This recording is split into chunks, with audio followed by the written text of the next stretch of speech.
Hello students, आज के इस वीडियो लेक्चर में हम रिवीजन लेक्चर हमने स्टार्ट कर दी है। तो हम है ना सेकेंड लेक्चर हमारा ये है जो कि है ना ओल्ड पेपर सॉल्यूशन को लेकर है। तो लेक्चर्स जो है वो एडमिशन ऑफ पार्टनर को लेकर है। तो डियर स्टूडेंट्स, आप लोगों को है ना क्या करना है, अपने ज़्यादा से ज़्यादा फ्रेंड्स के साथ है ना चैनल लिंक शेयर करना है, वीडियो शेयर करना है ताकि सब लोग इसका एडवांटेज ले सके।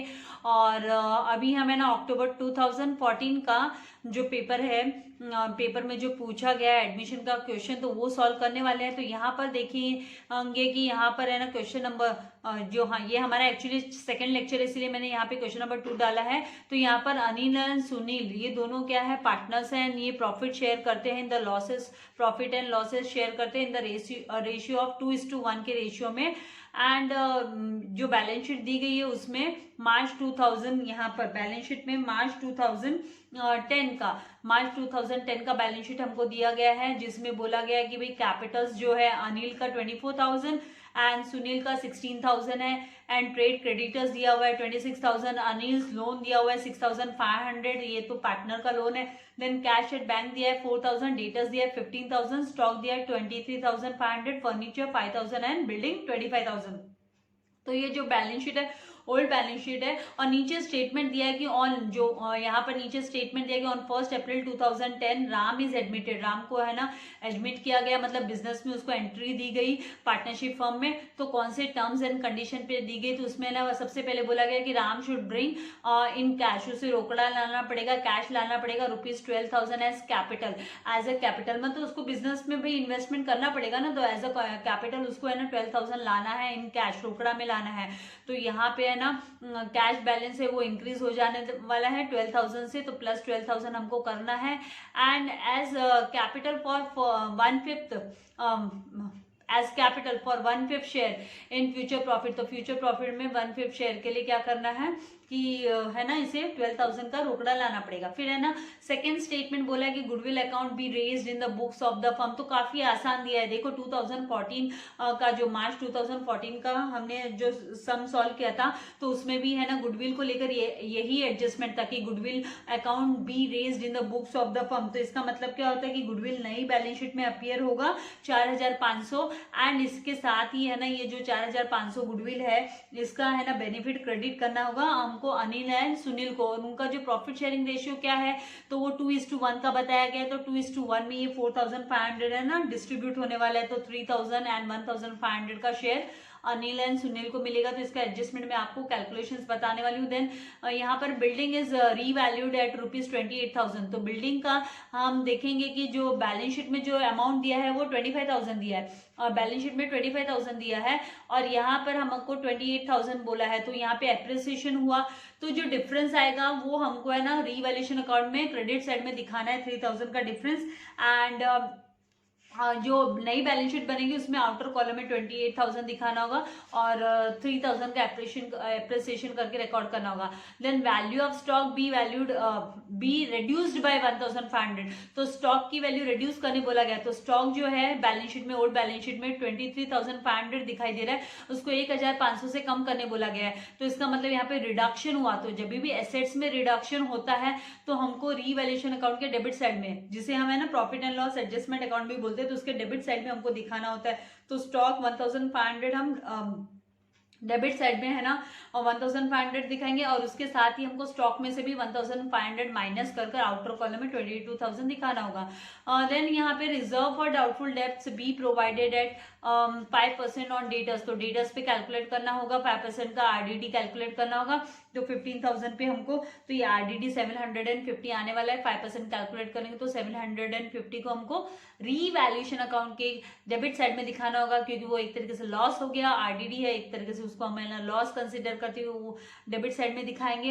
एंड हमको डेटर्स में से भी 750 माइनस करना पड़ेगा और आउटर कॉलम में नेट डेटर्स का वैल्यू चला जाएगा। तो इस तरीके से ये सारे एडजस्टमेंट करने हैं हमको। तो यहाँ पे हमको प्रिपेयर करने बोला है कि profit and loss adjustment account prepare करो, कैपिटल अकाउंट्स प्रिपेयर करो, पार्टनर्स के and balance sheet of the new firm, नए फर्म की बैलेंस शीट प्रिपेयर करो।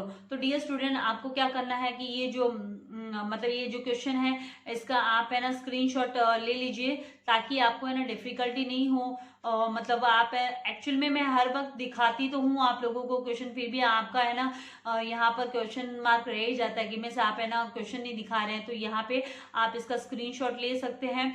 और ये सम्स अभी हम सॉल्व करने वाले, तो इसका फॉर्मेट मैंने रेडी रखा है। लेकिन उससे पहले है ना आप लोगों को कुछ चीजें बताना चाहती हूँ कि कौन से पॉइंट्स आपको याद रखने, क्या स्टेप्स फॉलो करने हैं।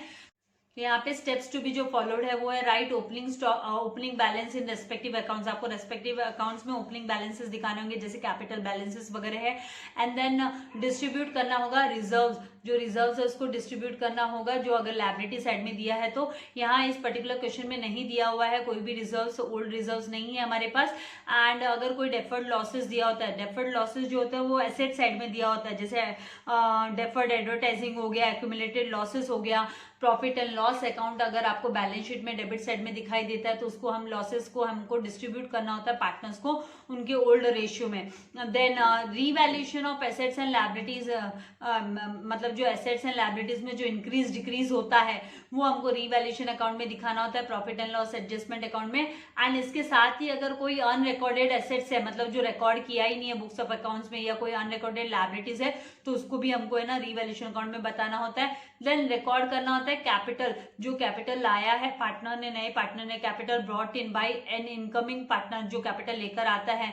और उसके बाद में लास्ट में हमको ट्रीटमेंट ऑफ गुडविल करते हुए हमको है ना स्टेप्स के हिसाब से सारे अकाउंट्स को क्लोज करना है। और लास्ट में है ना हमारा जो बैलेंस शीट होता है, नया बैलेंस शीट जो बनता है वो टैली होना चाहिए। अगर वो टैली नहीं होता है तो मतलब हमने क्वेश्चन में प्रॉब्लम अराइज हो गई है हमारी, तो आपको चेक करना होगा कि कहाँ पे आपकी गलती हुई है। तो चलो फिर अभी हमें ना सम को आगे सॉल्व करते हैं। तो आपने स्क्रीनशॉट तो ले ही लिया होगा, आपको चाहिए स्क्रीनशॉट ले लीजिए आप क्वेश्चन की फिर से।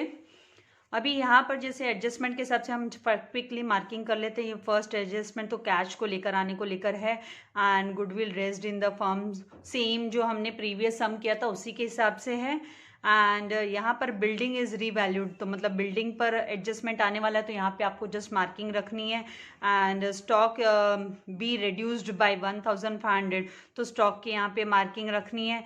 देन इसके बाद में रिजर्व फॉर डाउटफुल डेब्ट्स, तो है ना आरडीडी जो कैलकुलेट करना है डेटर्स पे, तो मतलब यहाँ पे मार्किंग रखनी है। तो ये जो तीनों भी अमाउंट है हम इनर कॉलम में लिख लेंगे, और बाकी है ना ये जो कैश पे भी आने वाला है एडजस्टमेंट, तो ये भी इनर कॉलम में हमको अमाउंट लिख लेना है। और बाकी जो फर्नीचर उसको जस्ट डायरेक्ट हम आउटर कॉलम में दिखा सकते हैं। फिर यहाँ पे जो कैपिटल्स है अभी हम जस्ट है ना, जैसे मैंने आपको स्टेप्स फॉलोड करने बोला कि भाई आपको, और यहाँ पे जो रेशियो है वो 2:1 का रेशियो है। तो सबसे पहले हम क्या करेंगे, कैपिटल के बैलेंसेस को कॉपी कर लेते हैं। तो यहाँ पर जो बैलेंसेस हमको दिए हुए हैं 24,000 एंड 16,000, तो यहाँ पार्टनर्स कैपिटल अकाउंट मैंने बनाया हुआ है। तो यहाँ पर बाय, क्योंकि जो कैपिटल का जो बैलेंसेस होता है वो क्रेडिट बैलेंस होता है, तो यहाँ पर हमको क्रेडिट साइड में, वैसे भी लायबिलिटीज मतलब क्रेडिट साइड, तो यहाँ पे क्रेडिट साइड में हम लिख लेंगे बाय बैलेंस ब्रॉट डाउन। और ये किसका है, तो ये अनिल का कितना है 24,000, एंड सुनील का है 16,000। उसके बाद में यहाँ पे कोई जनरल रिजर्व वगैरह तो है नहीं, राम का यहाँ पे तो आएगा डैश। एंड देन अभी ट्रेड क्रेडिटर्स दिया हुआ है, तो उसके बारे में कुछ बोला नहीं है, तो उसको एज इट इज हमको क्या करना है बैलेंस शीट में नोट डाउन कर लेना है। तो यहाँ पर हम है ना बैलेंस शीट में ऊपर का स्पेस जो है कैपिटल अकाउंट्स के लिए हम जस्ट हेडिंग लिखकर छोड़ देते हैं कैपिटल अकाउंट्स। तो यहाँ पर कैपिटल अकाउंट्स आने वाला है, बैलेंस आने वाला है, किस किस का आने वाला है, तो अनिल का, सुनील का नई बैलेंस शीट है, एंड राम का, तीनों का भी आने वाला है। फिर हम उसको बैलेंसेस को यहाँ पे लिखेंगे और आउटर कॉलम में फिर दिखाने वाले हैं। उसके बाद जैसे मैंने आपसे कहा कि डेटर्स पे कुछ भी है ना, यहाँ पे सन्ड्री क्रेडिटर्स पे कोई भी पेड ऑफ वगैरह का कुछ बात नहीं हुआ है, तो उसको एज इट इज़ हमको लिखना है। तो यहाँ पर जो ट्रेड क्रेडिटर्स दिया है वो दिया है 26,000, तो हम इसको एज इट इज़ लिख लेंगे ट्रेड क्रेडिटर्स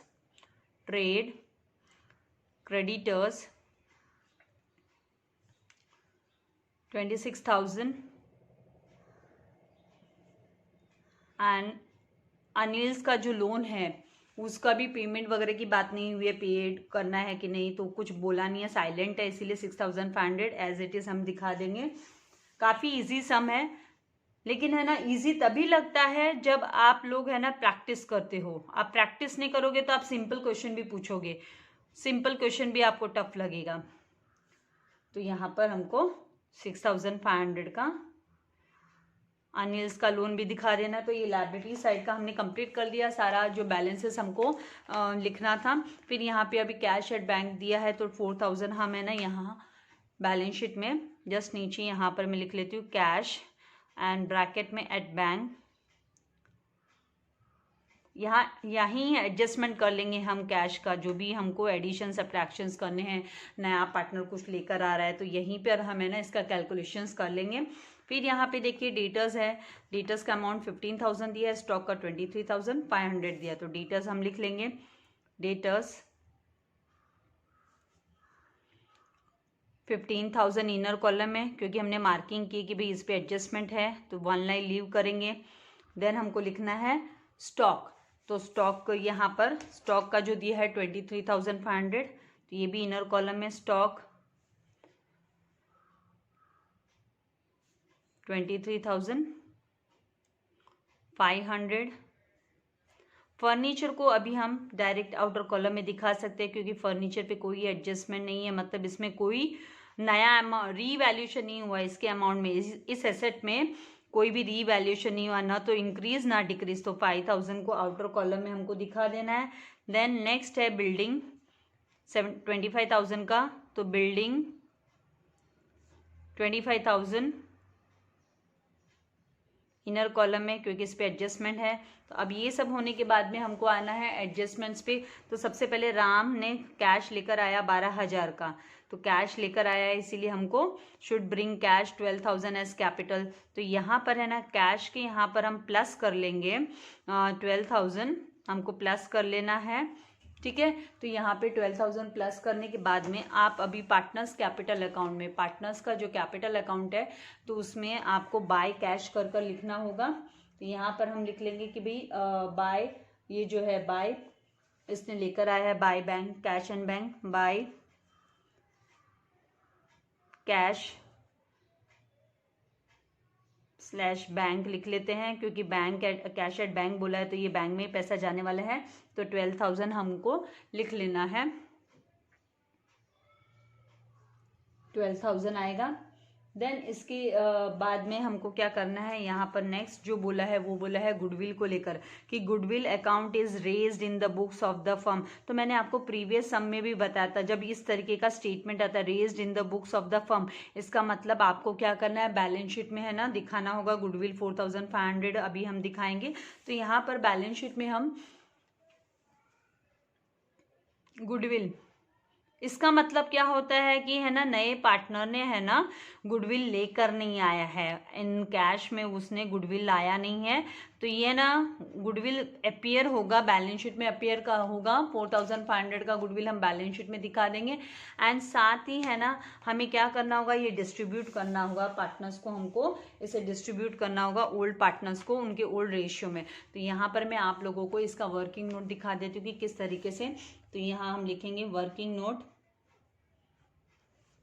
जो हमारा स्टेटमेंट की गुडविल अकाउंट, तो इसमें आपको याद रखना है goodwill account raised in the books of the firm, इस तरीके से स्टेटमेंट आता है।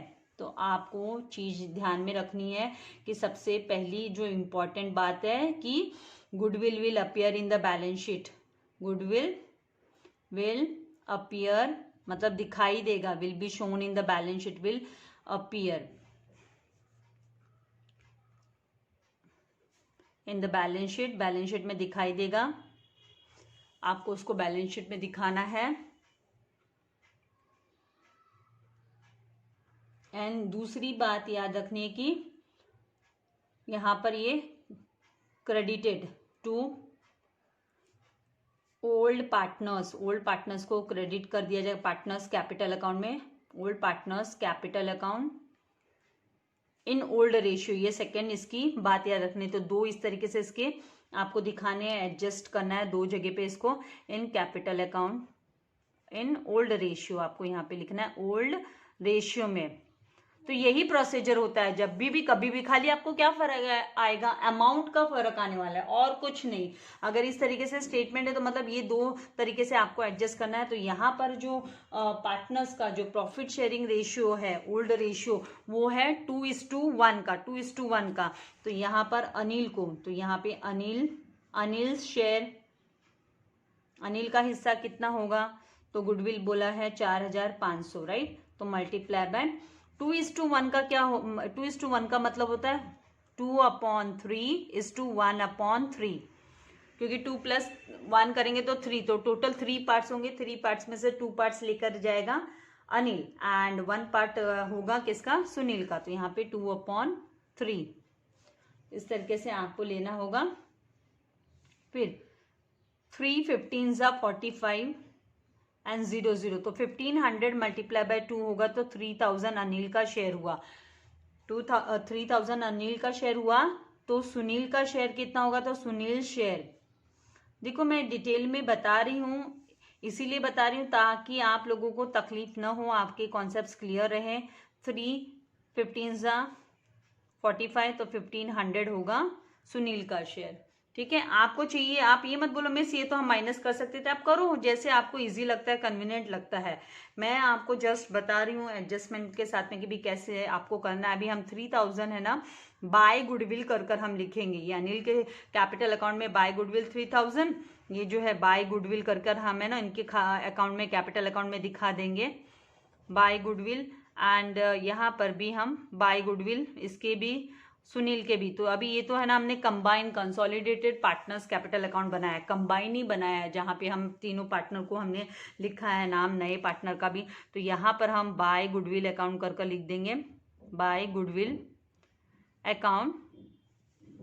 और इनके बैलेंसेस जो है 3000 एंड 1500, इस तरीके से हमको लिख लेना है। इसके बाद में बिल्डिंग इज, यहाँ पे बोला बिल्डिंग इज रीवैल्यूड एट 28,000। तो इसका मतलब है ना नया जो बिल्डिंग का अमाउंट होगा वो कितना होगा, 28,000 होगा। तो ये 28,000 आपको आउटर कॉलम में यहाँ पे दिखाना होगा, क्योंकि वैल्यूड एट और वैल्यूड बाय में डिफरेंस है। वैल्यूड एट जब बोला जाता है, अभी मैं यहाँ पे आपको ये भी नोट आपको याद रखना है कि वैल्यूड एट जब भी वर्ड आपको आता है तो इसका मतलब सेम अमाउंट आउटर कॉलम में आना चाहिए। Same amount will come in the outer column.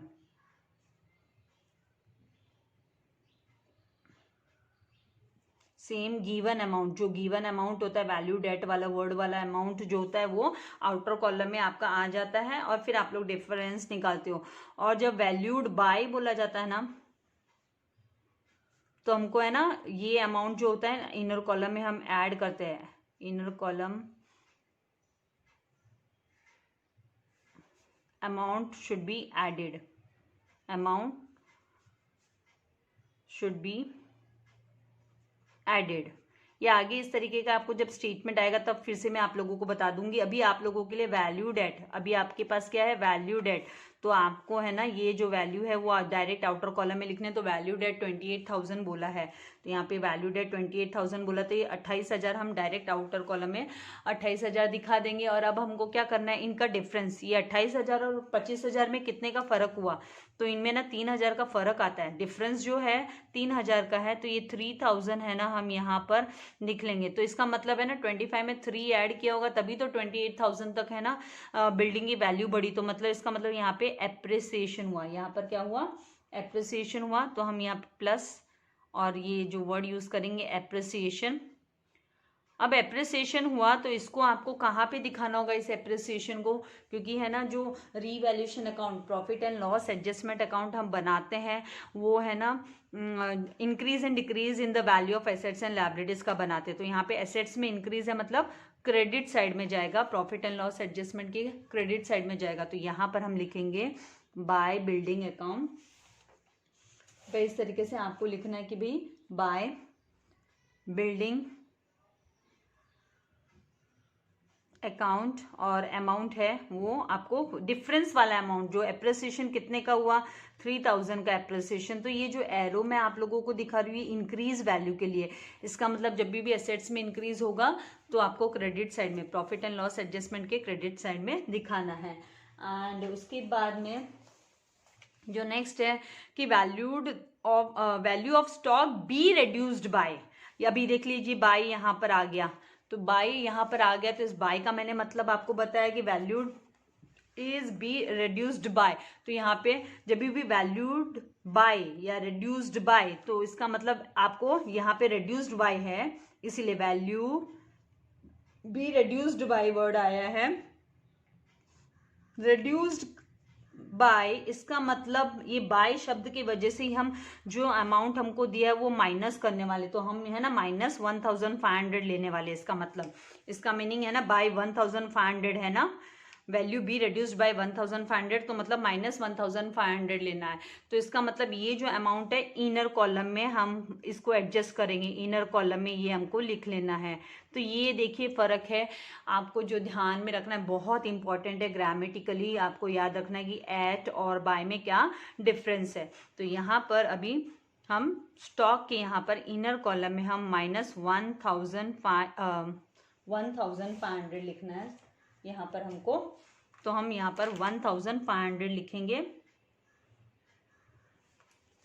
1500 हमको माइनस करना है।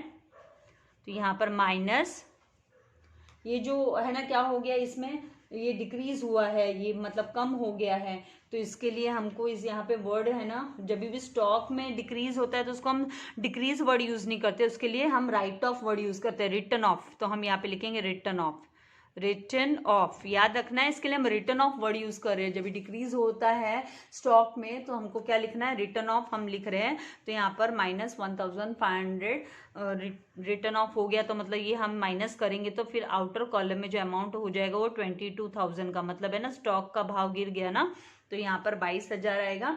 और फिर है ना आपको क्या करना है, ये जो 1500 है, अब ये वैल्यू डिक्रीज हुई है ना, माइनस है, एसेट्स में डिक्रीज हुआ है, इसीलिए profit and loss account adjustment account जो आपने बनाया है उसके डेबिट साइड में टू स्टॉक अकाउंट, एंड आपके नॉलेज के लिए ब्रैकेट में हम डिक्रीज जब वैल्यू होती है स्टॉक की हुई, ये सब वैल्यू डिक्रीज होती है तो आपको डेबिट साइड में दिखाना है, क्योंकि एक तरीके से लॉस हो गया, तो 1500 इस तरीके से लिख देंगे।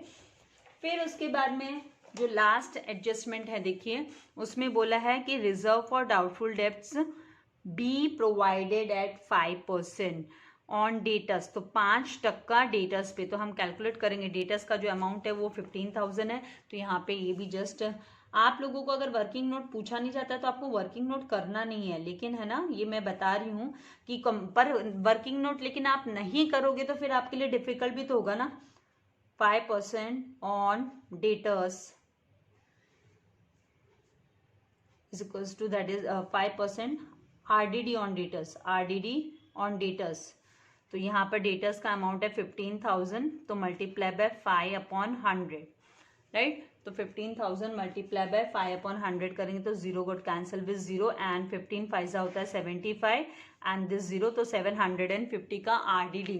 तो अब ये 750 हमको डेटर्स में से माइनस करना है RDD, तो हम यहाँ पर एडजस्टमेंट के लिए हमने स्पेस लीव की है, तो minus RDD at the rate of 5%, तो 750 आपको माइनस करना है। तो फिर आपका आउटर कॉलम में 14,250 आएगा, तो इस तरीके से आपको लिख लेना है।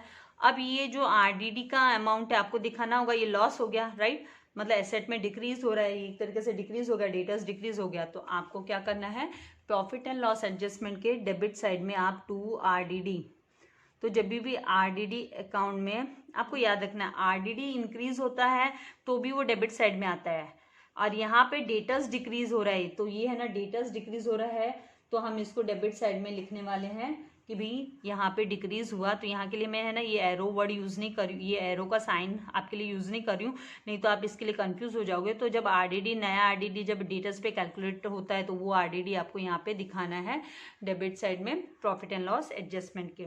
नाउ अभी इसकी बात, क्योंकि हमने प्रीवियस सम में जो किया था उसमें क्या था, पहले से है ना डेटर्स में आरडीडी था और कैलकुलेट किया हुआ था, और फिर है ना नया आरडीडी का रेट दिया था। तो जब हमने नया आरडीडी को कैलकुलेट किया तो उसका जो अमाउंट है वो कम आया था, तो इसीलिए हमको वो डिफरेंस है ना देखा कि भाई डिफरेंस कम हुआ है, मतलब अमाउंट कम हुआ है आरडीडी का, तो हमने उसको है ना क्रेडिट साइड में दिखा दिया था। लेकिन यहाँ पे क्या हो रहा है, स्ट्रेट अवे 5% हमको डेटर्स पे कैलकुलेट करना है, पहले से कोई दूसरा आरडीडी नहीं है, इसीलिए हम इसको यहाँ पर 750 डेबिट साइड में हम लिख रहे हैं।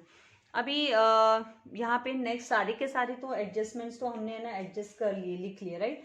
तो अभी हमें क्या करना होगा, स्टेप क्लोज करना है, हमको अकाउंट्स को क्लोज करना है। तो सबसे पहले आपका profit and loss adjustment account close होगा, profit and loss adjustment account पहला क्लोज होगा। फिर सेकंड नंबर पे आपको पार्टनर्स कैपिटल को क्लोज करना है, एंड फिर एंड आपका बैलेंस शीट का नंबर आने वाला है। तो यहाँ पे सबसे पहले हम प्रॉफिट एंड लॉस एडजस्टमेंट को क्लोज करते हैं। तो यहाँ पे देखेंगे कि भी कितना आपको है ना, आप देखोगे कि ये जो आपका डेबिट साइड का बैलेंस है वो आ रहा है, एक तरीके से आप कैलकुलेट करोगे तो ये 22 यहाँ पर 2250, तो 2250 आपका इसका बैलेंस आएगा। आप इधर सम अप करके देखोगे तो आप पेंसिल से आप यहाँ पे लिख के रख सकते हो, ताकि आपको और कहीं जाकर कैलकुलेशन भी नहीं करने पड़े, और आपका ऐसा नहीं हो कि हरी भरी में आपने है ना कैलकुलेशन ही गड़बड़ कर दिया। ठीक है, तो ये 2250 आप देख रहे हो, क्रेडिट साइड में 3000 है, तो मतलब क्रेडिट बैलेंस है। क्रेडिट बैलेंस है मतलब आपका क्रेडिट साइड मोर है, मतलब प्रॉफिट, क्योंकि प्रॉफिट एंड लॉस एडजस्टमेंट का क्रेडिट साइड मतलब प्रॉफिट गेन के लिए है। तो यहाँ पे जो डिफरेंस आएगा, यहाँ पर ये जो हमारा डिफरेंस आएगा, हम यहाँ पे ये डिफरेंस लेंगे, राइट। ये जो है डिफरेंस लेंगे 3000 एंड 2250 के बीच का डिफरेंस है वो 750 होता है, 750 डिफरेंस है। तो ये कहाँ जाएगा, तो ये रीवैल्यूएशन प्रॉफिट है, तो यहाँ पर ये 2, यहाँ पर हम लिखेंगे पार्टनर्स कैपिटल अकाउंट, ये रीवैल्यूएशन प्रॉफिट हो गया आपका।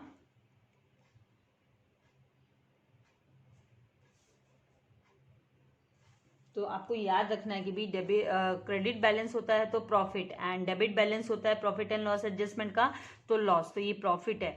तो यहाँ पर हम लिखेंगे Anil's capital account,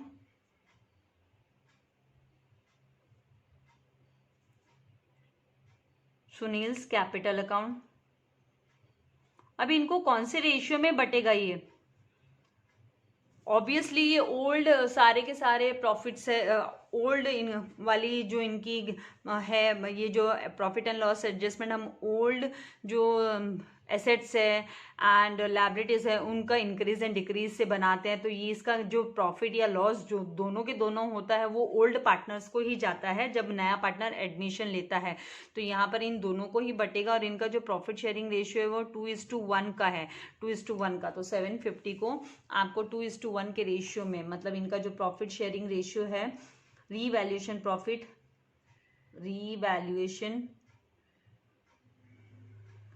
profit share, तो यहां पर Anil share in profit is equals to 750 multiply by 2/3, इनका 2:1 का रेशियो, राइट। तो आपको इस हिसाब से लेना है। तो यहां पर 3 2 6 एंड 3 5 15 एंड 250 मल्टीप्लाई बाय 2 करेंगे तो फिर आपको 500 इसके अनिल का शेयर हो गया, एंड दूसरे का 250 हो गया। तो सुनील शेयर, अगर आपको क्विकली आपको ध्यान में तो ये लिखने की जरूरत नहीं, आपको स्टेटमेंट ये तो मैं लिख के दिखा रही हूँ कि 250 हो गया इसका शेयर, ठीक है, सुनील का। तो हम यहाँ पर प्रॉफिट है वो जाएगा अभी क्रेडिट साइड में दिखाना है, क्योंकि प्रॉफिट वगैरह क्रेडिट साइड में आएंगे, क्रॉस में आएंगे यहाँ पर प्रॉफिट एंड लॉस एडजस्टमेंट। तो यहाँ पर हम लिखेंगे बाय पार्टनर्स कैपिटल के इसमें by profit and loss adjustment account. तो यहाँ पर आ जाएगा, हमको यहाँ पर जो अमाउंट लिखना है वो है 500 एंड इसके कॉलम के यहाँ पे 250 और यहाँ पर कुछ नहीं, ठीक है। तो ये जो है वो क्या है, प्रॉफिट है। ये प्रॉफिट एंड लॉस एडजस्टमेंट, ये साइड में प्रॉफिट आता है, तो आपको याद रखना है यहाँ पे प्रॉफिट आता है। अब आपको क्या करना है, पार्टनर्स कैपिटल को क्लोज कर देना है। तो पार्टनर्स कैपिटल को क्लोज करेंगे, डबल लाइन नीचे उसमें डबल लाइन होनी चाहिए। अभी सम अप करेंगे तो यहाँ पर हो जाएगा 27, क्योंकि 24 and 3 27,500 and 16 and 1 17,750 17,750 एंड यहाँ पर 12,000। तो क्रेडिट बैलेंस है पार्टनर्स का, तो क्रेडिट बैलेंस है। यहाँ पे हमको क्या करना है, डेबिट साइड में पहले टोटल के यहाँ पे सेम यही अमाउंट लिख लेंगे। यहाँ पे कुछ भी एडजस्टमेंट्स है नहीं, तो मतलब पूरा का पूरा ही बैलेंसिंग फिगर आने वाला है। यहाँ पूरा का पूरा क्या होगा, बैलेंसिंग फिगर आने वाला है। ये सारे के सारे बैलेंसिंग फिगर, और ये फिगर कहाँ जाएंगे, बैलेंसिंग फिगर्स, तो ये जाने वाला है बैलेंस शीट में। तो इस तरीके से आपको अपनी प्रेजेंटेशन देनी होगी। ये सर्कल्स में आप लोगों को समझाने के लिए कर रही हूँ कि भैया आप लोगों को कॉन्सेप्ट्स क्लियर रहे कि ये बैलेंसिंग फिगर्स है, हम डेबिट एंड क्रेडिट के डिफरेंस से निकालते हैं। तो यहाँ पे टू बैलेंस कैरी डाउन लिखा जाएगा, एंड ये बैलेंस कैरी डाउन फिर है ना बैलेंस शीट में लायबिलिटीज के अंडर में अनिल का कितना है, तो 27,500, देन 17,750 सुनील का, एंड 12,000 जो है वो आ गया राम का। इनका आपको सम अप कर लेना है, तो 0 5 2 एंड 14 and 2 16 and 1 17, तो 7 कैरी ओवर 1, तो 2 + 1 एंड 4 5 57 250 आ गया। ठीक है, अब हमें क्या करना है, इसको बैलेंस शीट को टैली करना है, मतलब बैलेंस शीट का टोटल करना है, सम अप करना है। तो देखिए यहाँ पे हम कुछ भूल गए हैं क्या, आपको देखना है, ध्यान देना है। तो आप देखेंगे कि कैश एट बैंक का हमने टोटल है ना आउटर कॉलम में लिया नहीं है, तो इसका टोटल हम करेंगे। तो 4,000 प्लस है ना यहाँ पर 12,000 कितना होगा टोटल, 16,000 हमको आउटर में ले लेना, तो यहाँ पर 16,000 हम लिख लेंगे। तो अब सारे के सारे जो एडजस्टमेंट्स हैं वो हमने कर लिए। अभी बैलेंस शीट को हम क्लोज डाउन करेंगे। तो यहाँ पर देखेंगे तो 0 5 7, फिर 6 + 6 कितना होता है 12, 12 + 7 19, तो 9 कैरी ओवर 1, 1 + 6 1 + 5 6 and 2 6 + 2 करेंगे तो 8, तो 89,750। अभी आपका जो डेबिट ये एसेट साइड का टोटल भी सेम आना चाहिए, तो 0 एंड 250 एंड 500 देखेंगे, 250 एंड 500 तो 750, एंड 4 + 2 6, 6 + 5 11, 11 + 8 19, 19 + 6 कितना होगा 25, 25 + 4 29। तो इस तरीके से आप लोगों को टोटल करना है, एंड कैरी ओवर 2 करेंगे तो 2 + 1 3, 3 + 2 5, 5 + 2 7, 7 + 1 8, तो 89,750। तो इस तरीके से आपका टोटल आ जाएगा। तो आई होप आपको ये सम का कॉन्सेप्ट समझ में आ गया है। तो आपको चाहिए तो इसके आप स्क्रीनशॉट ले सकते हो, एंड जाना नहीं। आगे में एक स्टूडेंट का 2 स्टूडेंट्स के डाउट है, तो वो डाउट है ना क्विकली मैं क्लियर कर देती हूँ। अगर वो लेक्चर अटेंड कर रहे हैं, देख रहे हैं, तो उनको हेल्प हो जाएगी। एंड साथ ही मुझे आप लोगों को कुछ सजेशंस देनी है, तो वो भी ज़रूर सुनिएगा। तो आपको जाना नहीं है, स्क्रीनशॉट लेने के बाद वेट करना है, ताकि है ना मैं नेक्स्ट आप लोगों को जो है डाउट क्लियरेंस स्टूडेंट्स का। और मैं एक बात बोलना चाहती हूँ डियर स्टूडेंट्स, अगर जब तक आप सॉल्व नहीं करोगे तो आपको है ना डाउट्स ही डाउट्स रहने वाले हैं। जब तक आप सॉल्व नहीं करोगे तो डाउट्स रहने वाले हैं, और डाउट इतने भी बड़े नहीं होने चाहिए कि मैं कमेंट बॉक्स में लिख ना पाऊँ। और इतने बड़े बड़े डाउट्स होते हैं ना कि मेरे लिए कमेंट बॉक्स में लिख पाना बहुत डिफिकल्ट होता है, एंड फिर उसका कुछ यूज़ भी नहीं होता है, क्योंकि उस तरीके से तो टेक्स्ट बुक में दिया रहता है। एंड मैंने तो इतने सारे वीडियो के मतलब एक्सप्लेनेशन लेक्चर्स लगाए हुए हैं, लेकिन मुझे लगता नहीं कि आप लोग देखते हो, राइट।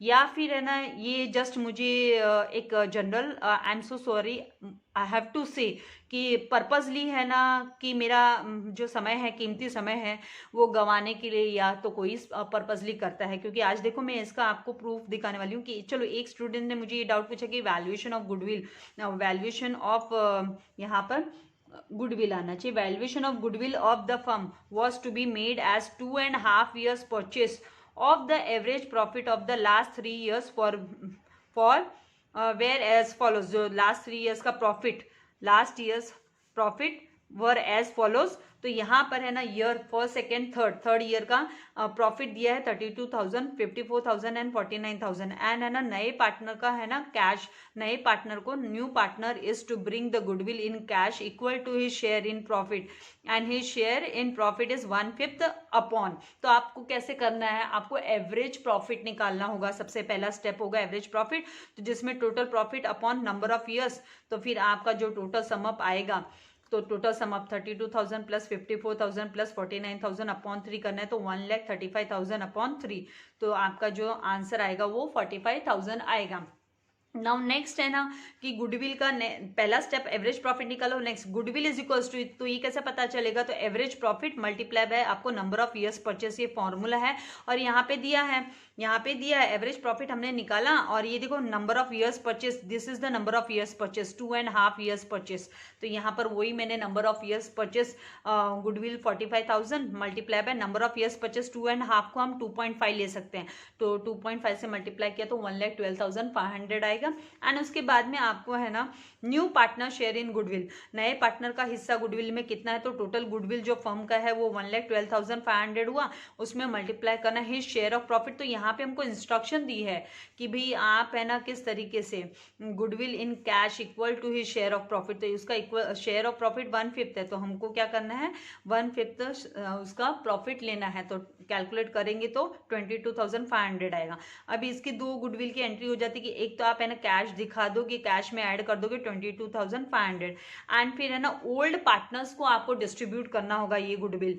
तो लेकिन यहाँ पर है ना जब इस तरीके का होता है कि नया पार्टनर लेकर आता है गुडविल, तो फिर उस केस में आपको सेक्रीफाइस रेशियो में डिवाइड करना होता है। तो यहाँ पे गुडविल 22,500 ये ओल्ड पार्टनर्स को डिस्ट्रीब्यूट होगा सेक्रीफाइस रेशियो। तो सेक्रीफाइस रेशियो का फॉर्मूला हमको पता है कि सेक्रीफाइस रेशियो होता है is equals to old ratio minus new ratio, लेकिन यहाँ पे न्यू रेशियो नहीं दिया है, इसीलिए हम है ना कंसिडर करेंगे सेक्रीफाइस रेशियो को इक्वल्स टू ओल्ड रेशियो। तो ये तो एक स्टूडेंट की क्यूरी थी। देखो अब इतना बड़ा आप सोचिए, इतना बड़ा मैं टेक्स्ट कर सकती हूँ कमेंट बॉक्स में, मैंने इतने सारे वीडियो एक्सप्लेनेशन के लगाए हैं, आप लोगों के लिए थियोरी के भी लगाए हैं, लेकिन आप लोग एफर्ट्स नहीं ले रहे हो, आप लोग नहीं देख रहे हो, and this is very disappointing. I am not at all happy with this. Doubt I don't mind, I really love students, and मुझे डाउट क्लियर करने में भी कोई तकलीफ नहीं है, but there should be some discipline ना, कि आप लोगों को प्रैक्टिस करनी है, आपके लिए ही है, मुझे कुछ नहीं है, मैं तो बता दूंगी, लेकिन इसका मतलब आप लोग कुछ प्रैक्टिस नहीं कर रहे हो, राइट? तो आपको प्रैक्टिस करनी है। अभी देखो इतना बड़ा क्वेश्चन दिया है कि ये क्वेश्चन है, अब ये जिस भी स्टूडेंट ने मुझे भेजा, I will request the student कि यू वांट जस्ट द उसका आंसर क्वेश्चन का, राइट? सो मुझे एक्सप्लेन करने की भी जरूरत नहीं होगी, इसीलिए आप क्या करो, ये इसका स्क्रीनशॉट आप ले लीजिए, एंड आप है ना आपको जैसे कॉपी करना है आप कॉपी कर लीजिए, क्योंकि ऐसा नहीं है कि पूरा का पूरा क्वेश्चन अगर आप लोग है ना अपना मेहनत कर रहे हो तो आपको कुछ नहीं आएगा, वो चीज़ नहीं हो सकती है ना। आप लोगों को अपना थोड़ा सा एफर्ट्स डालना है, इस काइंड के जो क्वेश्चंस रहते हैं उनके साथ मैच करना है, प्रीवियस वीडियो लेक्चर्स देखने हैं जो ऑलरेडी मैंने अपलोड किए हुए हैं, ताकि आपको हेल्प हो और आप अपने सेल्फ स्टडी को डेवलप कर सके, उससे आपको ही मार्क्स गेन करने में फ़ायदा होगा। मेरा तो कोई लॉस नहीं है इसमें, लॉस आपका हो रहा है, तो बी सिंसियर। अभी आप लोगों का फॉर्म भी भरा जा रहा है, आपको पता है आपकी बोर्ड होने वाली है, ऐसा नहीं है बोर्ड एग्जाम नहीं होने वाली है, राइट? तो बी सिंसियर ना हो, अभी करिए, मेहनत करना शुरू कीजिए, एंड थियरी से लेकर आप हर वीडियो को, आप चाहते हो अच्छे मार्क्स लाना तो आप वीडियोस को देखिए, अंडरस्टैंड कीजिए, एंड छोटे मोटे डाउट की बात अलग है, लेकिन आप कुछ देखते नहीं हैं और फिर इतने बड़े बड़े जो है आपको टेक्स्ट बॉक्स में चाहिए, it's very like difficult no, इतने सारे टेक्स्ट बॉक्स में लिखने के लिए, राइट? एंड फिर उतना समय भी होना चाहिए ना आप लोगों के लिए, मैं नए नए चीज़ें, नए नए क्वेश्चंस के सॉल्यूशन लेकर आऊँ, या फिर इतने बड़े बड़े आपके जो एक्सप्लेनेशंस है वो टेक्स्ट बुक में मैं आपके लिए टेक्स्ट करूँ, तो इट इज़ वेरी डिफिकल्ट। तो थोड़ा सा आपको अपना हैबिट चेंज करना है, एंड जो बच्चे प्रैक्टिस कर रहे हैं, I am very very happy with them, very grateful to them, कि आप लोगों को गॉड ब्लेस, कि आपको अच्छे मार्क्स स्कोर कर सको आप बोर्ड में, and thank you for watching, attending the lecture, watching videos, and like and share करना नहीं भूलना है। Thank you very much. God bless you all dear students.